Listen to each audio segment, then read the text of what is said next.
येत्या 1 मे म्हणजे महाराष्ट्र दिनापासून परवानाधारक रिक्षा आणि टॅक्सी चालकांना मराठी भाषेचं ज्ञान असणं अनिवार्य करण्यात येणार आहे। त्यासाठी मोटार परिवहन विभागाच्या 59 प्रादेशिक आणि उपप्रादेशिक कार्यालयाच्या वतीनं परवाना तपासणी मोहीम राबवण्यात येणार आहे।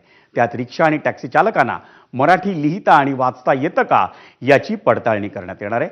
मराठी भाषेचं ज्ञान नसलेल्या चालकांचे परवाने रद्द करण्यात येतील असा इशारा परिवहन मंत्री प्रताप सरनाईक यांनी दिलाय।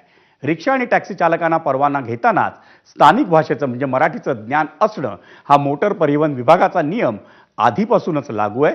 पण मुंबई महानगर, छत्रपती संभाजीनगर आणि नागपूरसारख्या शहरांमध्ये अनेक परवानाधारक चालकांना प्रवाशांशी मराठीत संवाद साधता येत नाही किंवा काही चालक हे मराठी बोलण्यास टाळाटाळ करतात अशा तक्रारी आहेत।